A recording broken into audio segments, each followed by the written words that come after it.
Officially, Daniel was a new hire, a replacement brought in after several employees left during a difficult quarter. The company was a customer service center located on the fourth floor of a modern office complex. Nothing remarkable. Rows of desks, headsets, call queues, performance metrics, the kind of workplace people entered every morning and forgot about every evening. Thousands of customer calls moved through the building each day. Employees came and went constantly. Turnover was normal. New hires appeared every few weeks. Most were forgotten within months. Daniel was different. People remembered the exact day he arrived. Not because he made a scene, not because he was loud, not because he demanded attention. Quite the opposite. He was calm, professional, friendly. The sort of employee managers immediately appreciated. He arrived early, learned quickly, never missed deadlines, never complained. If somebody described him after only a few days, they would probably say he was one of the most ordinary employees in the building. And yet, within hours of meeting him, people started feeling uncomfortable. Nobody could explain why. The first incident seemed insignificant. During lunch, a supervisor mentioned her daughter. Before she could explain further, Daniel smiled. "How's the volleyball tournament going?" The supervisor froze. The narrator remembers seeing her expression change immediately. Not dramatically, just enough. Enough for people nearby to notice. She asked how he knew about that. Daniel looked confused, as though the answer should have been obvious. "You mentioned it." She hadn't. At least not to him. The tournament had only been discussed among a few coworkers days earlier. Daniel hadn't been present. The conversation ended awkwardly. Everyone moved on, or at least they tried to. Then another incident occurred. A week later, two employees were discussing apartment hunting. The conversation happened privately, inside a conference room. The door remained closed. Only 3 people were present. The following morning, Daniel casually asked one of them whether they had chosen the apartment near the river. Silence. The employee stared at him. The narrator was standing nearby. He remembers the exact expression. Confusion first, then concern. Because the apartment near the river had never been discussed publicly, Daniel couldn't have known. At least no obvious explanation existed. More incidents followed, one after another. Small things, personal things. The kinds of details people don't share openly. A coworker's recent breakup, another employee's financial problems, a manager's plans to accept a position elsewhere. Each time Daniel mentioned something he shouldn't know. Each time he behaved as though nothing unusual had happened. And each time the office atmosphere became a little more tense. People started watching him, listening carefully whenever he spoke, searching for explanations, searching for mistakes, searching for evidence that he was simply very observant.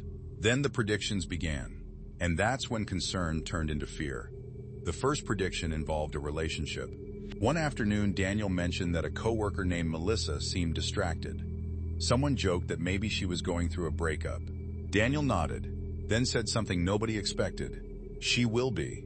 The room became quiet. People laughed nervously. Daniel simply returned to work.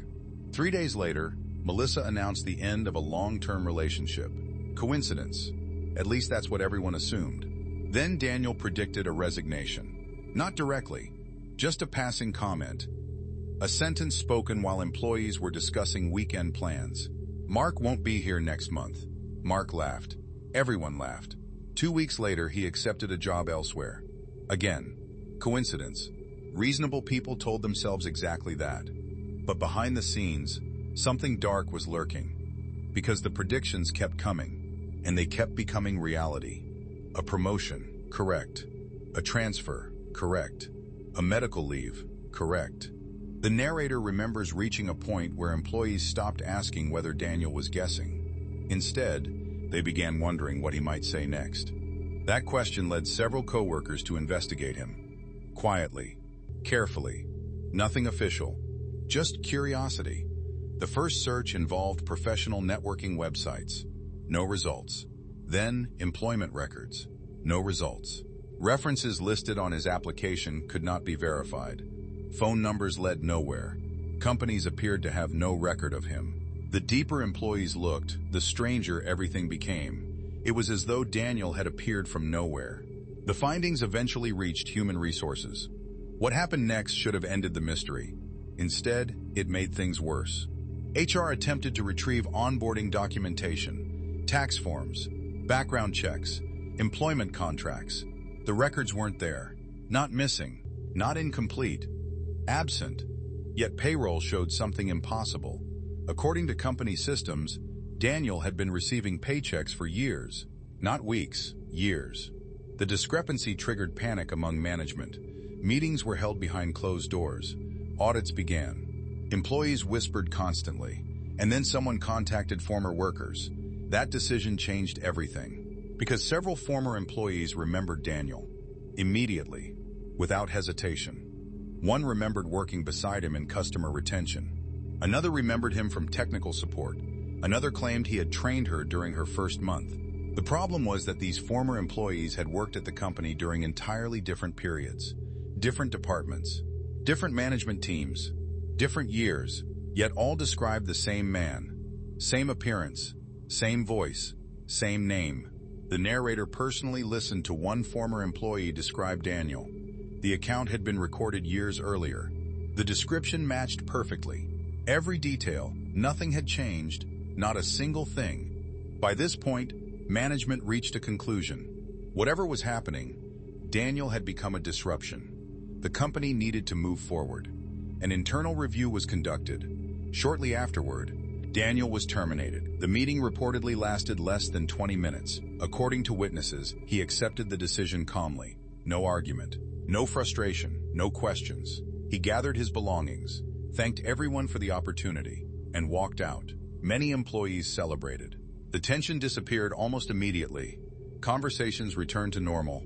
People laughed again. The mystery seemed over. The narrator believed it was over.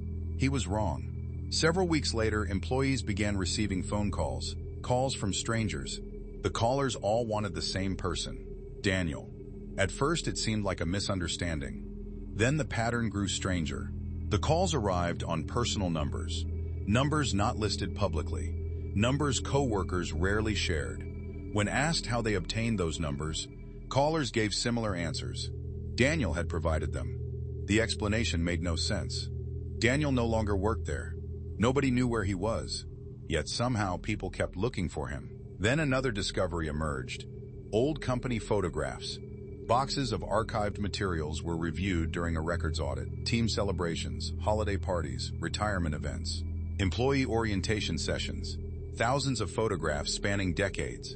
And in photo after photo, there he was.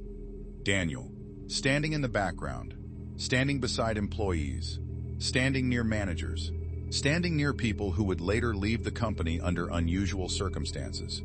At first, employees assumed they were seeing different individuals. Then comparisons were made. The similarities were impossible to ignore. 30 years of photographs, the same face, the same age, the same expression, always present, never changing. The discovery spread through the company like wildfire.